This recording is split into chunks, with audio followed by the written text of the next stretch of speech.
नमस्कार दोस्तों, आप सबका स्वागत है एक और नई वीडियो में जो आपकी फाइनेंशियल लिटरेसी को बढ़ाएगी। आपको शेयर मार्केट में कैसे नंबर ऊपर नीचे हो रहे हैं, कैसे काम करती है शेयर मार्केट, उसके बारे में आपकी नॉलेज बढ़ाएगी। कहते हैं स्टॉक मार्केट सिर्फ नंबर का गेम है, ग्रीन और रेड कैंडल होती है, प्रॉफिट और लॉस होता है। लेकिन सच क्या है? सच ये है, स्टॉक मार्केट एक कहानी है, एक ऐसी कहानी जिसमें हर एक कंपनी एक करेक्टर है और हर एक सेक्टर एक चैप्टर है। अगर आपको ये चैप्टर समझ में आ गए तो आप मार्केट को सिर्फ देखोगे नहीं, समझने लगोगे। आज की इस वीडियो में हम ब्रेक डाउन करेंगे इंडियन स्टॉक मार्केट के मेजर सेक्टर को, कौन क्या करता है, कौन कब ग्रो करता है और स्मार्ट इन्वेस्टर कैसे एक सेक्टर से दूसरे सेक्टर में पैसा रोटेट करते हैं। तो चलिए शुरू करते हैं।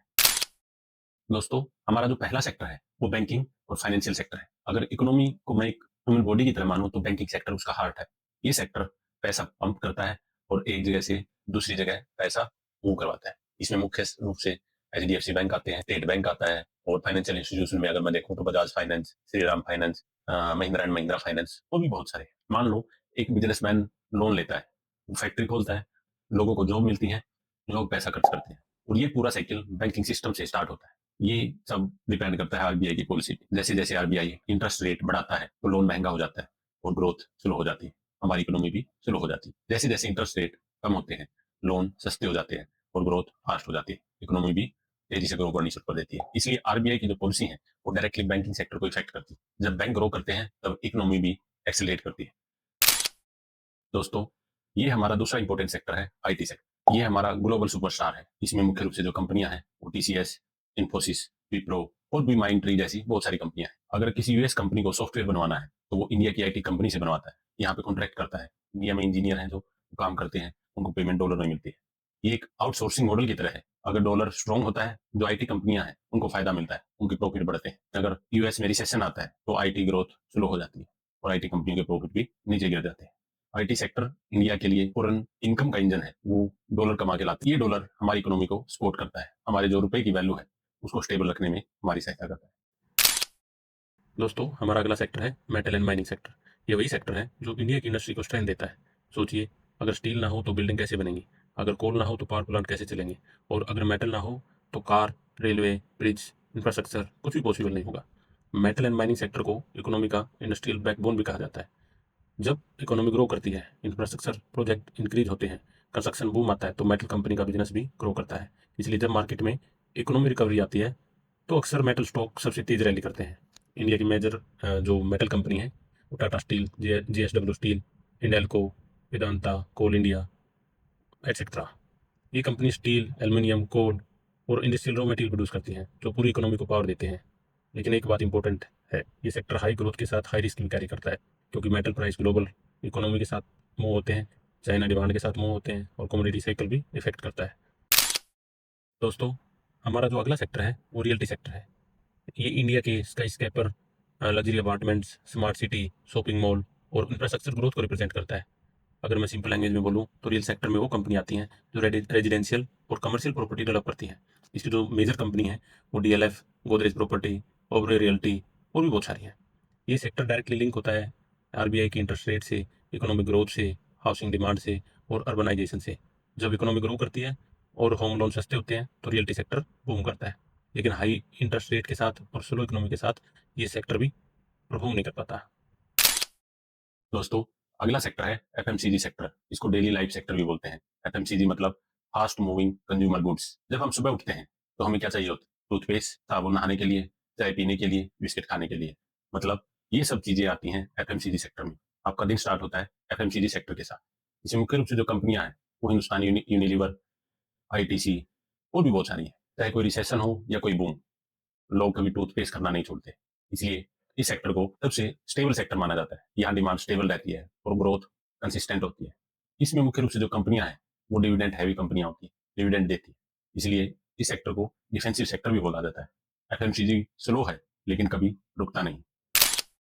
दोस्तों, अगला सेक्टर है ऑटो सेक्टर। अगर आपको इकोनॉमी के मूड को चेक करना है कि इकोनॉमी कैसा परफॉर्म कर रही है या कैसा परफॉर्म करेगी, तो आप ऑटो सेक्टर को देख सकते हो। इसमें मुख्य रूप से जो कंपनियां हैं वो Maruti Suzuki, Tata Motors, Mahindra and Mahindra और भी बहुत सारे हैं। जब लोग कॉन्फिडेंट होते हैं वो कार खरीदते हैं। जब अनसर्टेनिटी होती है वो खरीदना स्लो कर देते हैं या बंद कर देते हैं या डिले कर देते हैं। इसलिए ऑटो सेक्टर को एक लीडिंग इंडिकेटर माना जाता है इकोनॉमी के लिए। ऑटो सेक्टर बताता है कि लोग फ्यूचर को लेकर कितना कॉन्फिडेंट है। हमारा अगला सेक्टर है एनर्जी सेक्टर या फ्यूल सेक्टर। जब भी गाड़ी चलानी हो, कोई फैक्ट्री चलानी हो, तो सबको एनर्जी चाहिए होती है। और इंडिया में एनर्जी का मुख्य सोर्स क्रूड ऑयल है, जो हमें बाहर से इंपोर्ट करना पड़ता है। इसमें मुख्य रूप से जो कंपनियां काम करती हैं वो रिलायंस इंडस्ट्री है, ओएनजीसी है, बीपीसीएल है, आईओसीएल है। लेकिन जो ऑयल के प्राइस हैं वो ग्लोबल होते हैं। वो डिपेंड करते हैं वर्ल्ड में कैसी स्टेबिलिटी है, कोई वार तो नहीं चल रहा, कोई पॉलिटिक्स तो नहीं चल रही है, जिसका डायरेक्ट इम्पैक्ट ऑयल के प्राइसेस पे पड़ता है। इस सेक्टर के जो स्टॉक प्राइसेस हैं वो भी उसके अकॉर्डिंग ही अप डाउन होते हैं। इस सेक्टर में बहुत ज्यादा वोलेटिलिटी होती है। तो एनर्जी सेक्टर को दुनिया की पॉलिटिक्स से जोड़ा जाता है। अभी वार की सिचुएशन ये देख सकते हैं हम, तो जो क्रूड के प्राइस हैं वो ऑलमोस्ट डबल हो गए। तो एनर्जी स्टॉक है वो परफॉर्म करना बंद कर दिए, उनके प्रॉफिट कम हो गए। दोस्तों, हमारा अगला सेक्टर है इंफ्रास्ट्रक्चर सेक्टर। इसको फ्यूचर ऑफ इंडिया बोला जाता है। इसमें मुख्य रूप से आता है रोड बनाना, हाईवे बनाना, मेट्रो स्टेशन बनाने, एयरपोर्ट बनाने। ये सब हमें डेवलपमेंट की तरफ लेके जाते हैं। गवर्नमेंट अगले 10 साल में, अगले 20 साल में इंडिया की ग्रोथ को कहाँ देख रही है, कोई एक्सप्रेस वे बन रहे हैं, कोई हाईवे बन रहे हैं, तो ये सब चीजें डेवलपमेंट से जोड़ी जाती हैं। इसमें मुख्य रूप से जो कंपनी काम करती है वो लार्सन एंड टर्बो है, हमारी एनएचएआई है, हमारी बीआरओ है, और भी बहुत सारी कंपनीज हैं। ये टोटली डिपेंड करता है गवर्नमेंट की पॉलिसी पे, गवर्नमेंट कैपेक्स में कितना पैसा डाल रही है। अगर गवर्नमेंट बजट में इंफ्रा के लिए ज्यादा लोकेशन देती है, इसका मतलब जो इंफ्रास्ट्रक्चर के स्टॉक वो अच्छा परफॉर्म कर रहे हैं। ये लॉन्ग टर्म ग्रोथ का सेक्टर है। इंफ्रा सेक्टर को इंडिया के फ्यूचर का ब्लूप्रिंट माना जाता है। सबको पता है हेल्थ इज वेल्थ। हमारा जो अगला सेक्टर है वो इसी से रिलेटेड है, फार्मा सेक्टर, लाइफ सेवर। इसमें मुख्य रूप से जो कंपनियां काम करती हैं वो है सन फार्मा, डॉक्टर रेड्डी, बायोटिक, और भी बहुत सारे। ये ऐसा सेक्टर है जब और सेक्टर काम करना बंद करते हैं। कोविड का टाइम ही मान लें, सारे सेक्टर क्रैश हो गए थे, कहीं भी पैसा नहीं लग रहा था, लेकिन ये सेक्टर हीरो बन के उभरा। जब भी कोई मेडिकल क्राइसिस आता है तो फार्मा सेक्टर के स्टॉक बढ़ने लगते हैं। और इंडिया को दोस्तों फार्मेसी ऑफ वर्ल्ड बोला जाता है, इसलिए फार्मा सेक्टर क्राइसिस में हीरो की तरह काम करता है। दोस्तों, मुख्य रूप से एक और सेक्टर है वो है टेलीकॉम और डिजिटल इंडिया सेक्टर। आज का इंडिया डिजिटल इंडिया है। और टेलीकॉम सेक्टर में इंडिया में जो मुख्य रूप से कंपनीज हैं वो भारतीय एयरटेल, रिलायंस जियो, वोडाफोन, बीएसएनएल, ये सब है। और ये जो इंटरनेट 4G, 5G और अब धीरे धीरे 1 साल 2 साल बाद 6G जो आएगा, ये टेलीकॉम सेक्टर की ही देन है। उससे हमें डाटा मिलता है और लोग डाटा कंज्यूम करते हैं। डाटा को एक नो ऑयल की तरह माना गया है। जितना ज्यादा लोग डाटा यूज करेंगे टेलीकॉम कंपनियां उतना ही रेवेन्यू कमाए और ये सेक्टर उतनी ही ज्यादा ग्रोथ करेगा। दोस्तों, ये मुख्य रूप से इंडियन स्टॉक मार्केट के अलग अलग सेक्टर थे। और भी सेक्टर हैं, लेकिन मैंने जो निफ्टी 50 के प्राइस को ज्यादा से ज्यादा इफेक्ट करते हैं मैंने उनको ही कवर किया है। अगर आप ये सब अच्छे से समझ जाओगे तो आपको इंडियन शेयर मार्केट में इन्वेस्ट करने में हेल्प मिलेगी। जो स्मार्ट इन्वेस्टर होते हैं, इंस्टीट्यूशन होते हैं, वो कभी एक स्टॉक के पीछे नहीं भागते। वो सेक्टर को समझते हैं कि पैसा मूव कहाँ हो रहा है। बड़े बड़े इंस्टीट्यूशन एक सेक्टर से दूसरे सेक्टर में पैसा रोटेट करते हैं।